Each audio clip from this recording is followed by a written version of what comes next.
bà bò bồn sông cầm lăng chân đó cái lá con chẳng pi mùi mà เตรียมប្រងព្រៀបប្រកួត Boost Strong កំណប់គុណខ្មែរគូអន្តរជាតិកម្ពុជាបារាំងទឹកទី1 Round 1 រ៉ាន់បនបាគូពិសេសអន្តរជាតិការប្រកួតបយោគសោដើម្បីយកទៅចាក់យកកំណប់វ៉ាវខំគូនខ្លាបាទងាត់ទៅភ្នំកលែនទៅវឹកហាត់ក្បាច់គុណខំគូនខ្លាបានចុះកុងត្រាហើយថាត្រុតទៅយកសោឲ្យបានគាត់ជើងក្រោមមួយសិនតែมันអាចមើលស្រាកីឡាកររបស់បារាំងរូបនេះបានទេជើងអាយ៉ាអ្នកទុកមួយរបស់កូនខ្លាអូយកែងបុកកណូតមួយរបស់ខំកូនខ្លាកែងមួយទៀតរបស់ខំកូនខ្លាកែងមួយទៀតរបស់កូនខ្លាហូមួយអ្នកទុកមួយដើរចូលអត់បានទេកែងរបស់កូនខ្លាណាបាត់ដៃបាត់យ៉ាងមិនដែរ 1 2 3 4 4 5 6 7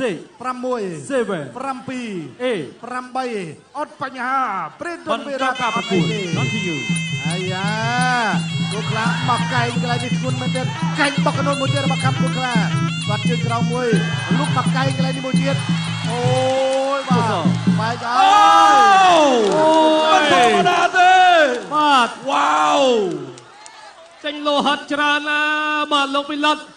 បាទហូយគេថាចេញជួយ៉ាងបាច់ទៅហើយតែលោកគ្រូពេទ្យអាចបកកការប្រកួតទៀតបានឬក៏យ៉ាងណាអូខ្លាំងមែនទែន Brandon Vieira ហាំកូនខ្លាមកជុំការប្រកួតបានទៅហើយ Wow Amazing man ហាំកូនខ្លាសាកសមទៅនឹងរហ័សនាមមែនខ្លាចំតងចង្កូមមាសប្រឡាក់ឈាមហាំ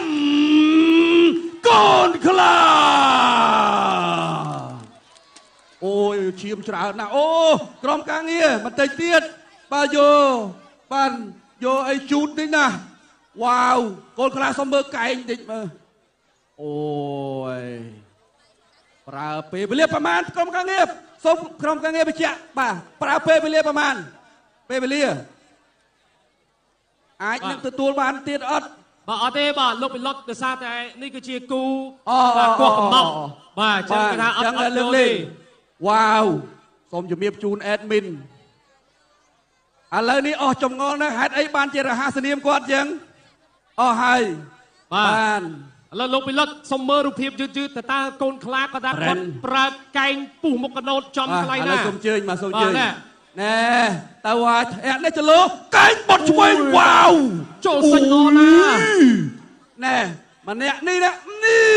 6ឆ្នាំមុនប៉ះជាមួយនឹងខឹមឌីម៉ាបាទនៅប្រាំងណែ Brandon Vieira ហ្នឹងបងប្អូនណែហើយទៅឈ្នះហុងធុនវណ្ណាទៅទៀតបាទនៅបាត់ដំបងហាំកូនខ្លាបើនិយាយទៅចូលរូងភ្លាមបានធ្វើឲ្យណាស់នៅតែរក្សាកិត្តិយសរបស់លោកគ្រូបឺតខំដដែលសាងគេឈ្មោះលុបលៀងកំហុសបាទ